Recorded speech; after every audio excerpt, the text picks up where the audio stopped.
The Razer DeathAdder versus the Corsair Glaive. This is a good one.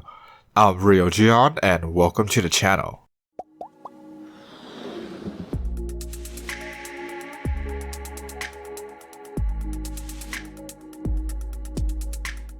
The Glaive is a taller mouse, so in terms of grip, it is a better grip for people with larger hands like me. In terms of length, the DeathAdder is longer, so it's more comfortable with the palm grip.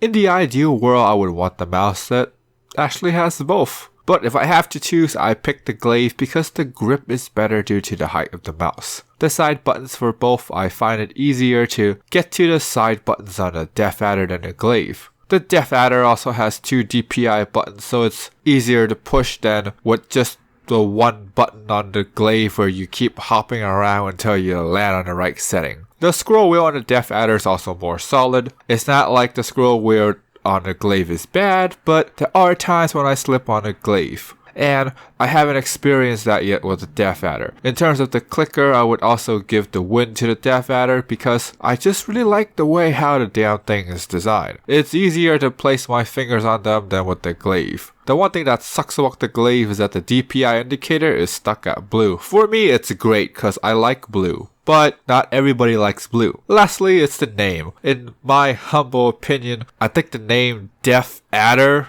sounds cooler than Glaive, but Glaive is actually a weapon, so put a comment down below and let me know what you guys think. In terms of feel, I would say it's a tie because each mouse has something the other one doesn't. So with the Glaive, the height is better because it's just better for the palm grip. The clickers on the DeathAdder are longer, they're just more comfortable to use, and I like the way how it's designed.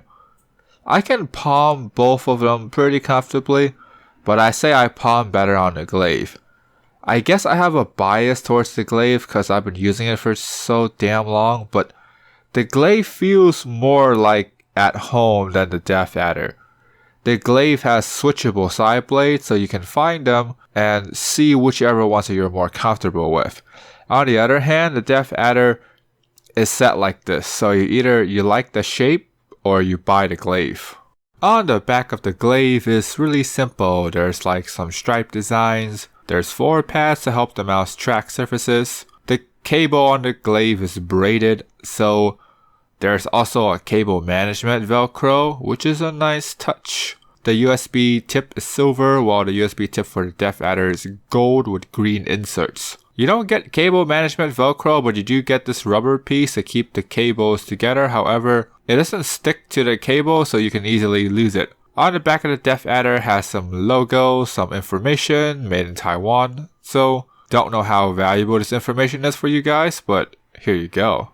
Both softwares are easy to use, simple to navigate for the most part. The Corsair Q has trouble updating where the update and the software crashes a few times before the update goes through. As for the Razer Synapse, the software consistently crash during startup, but that's my issue. It might not happen for you. In terms of lighting effect, the Glaive has more slots for lighting with the logo, 2 stripes and the front, while the DeathAdder has the logo and the scroll wheel. In terms of lighting effect, I think Glaive has more because there's just more slots for lighting effects. And both mouse can sync with the keyboard if you have the keyboard with the same brand. Just make sure if you're buying the keyboard with the same brand, you buy the higher end ones to sync the lighting effects together. Both gaming mice retails at $70, but of course price is set to change. At the end of the day, even though there's a lot to like about the DeathAdder, I'm gonna give the win to the Glaive. The Glaive is more customizable, there's more features. In terms of dollar for dollar, at least when it comes to retail, the Glaive simply just gives you more for the money. In terms of the feel, the mouse, and the look, I do like the DeathAdder more, but I have to pick a winner. At the end of the day, it comes to value for money. So, if you want to know more about the Glaive and the DeathAdder, I'll put links to them down below. Subscribe, ring the bell for more content. You guys stay awesome.